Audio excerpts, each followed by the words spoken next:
C'est vraiment après d'avoir regardé les Jeux olympiques en 1984, Los Angeles, que j'ai eu cette passion. Parce que mon idole était Carl Lewis, qui a gagné 4 médailles d'or. Et puis, je voulais être comme lui.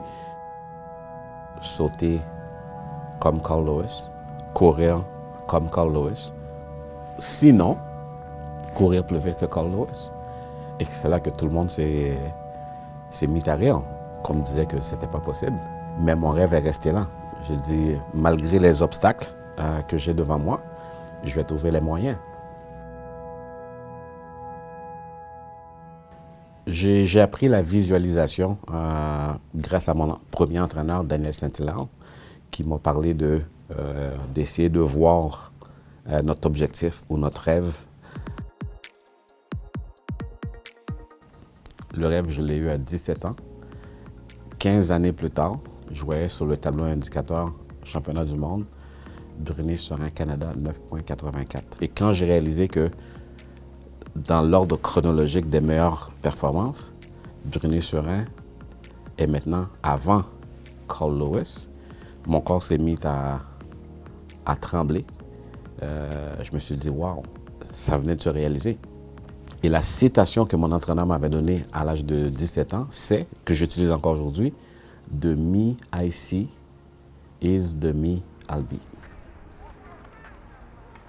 Aujourd'hui, comme chef de mission, qu'est-ce que j'ai dit aux athlètes à plusieurs occasions? Savourer ce moment-là. Parce que c'est quelque chose qui va rester à vie. Ça fait partie de votre histoire à vous.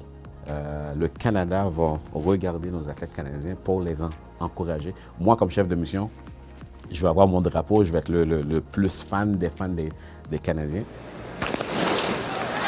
Je me rappelle encore quand on a gagné le relais 4 x 100 mètres en 1996 à Atlanta. C'était émotif. J'avais l'impression que j'allais m'évanouir sur le podium, tellement qu'il y avait l'adrénaline, la fierté et ainsi de suite. Je me disais que waouh, ça c'est un rêve qui vient de se réaliser. Des fois, je ne le réalise pas encore. Des fois, je fais des conférences, on commence à parler, je commence à parler de la course et c'est silence dans la salle. Les gens sont attentifs, sont comme ça, ils écoutent l'histoire et on parle comme ça, comme si c'était hier. C'est fou. Pour les athlètes locaux, le fait de participer aux essais olympiques, évidemment en athlétisme, au Centre-Claude Robillard, pour eux, ça va être magique. J'ai participé plusieurs fois à une compétition à Montréal, au Centre-Claude Robillard.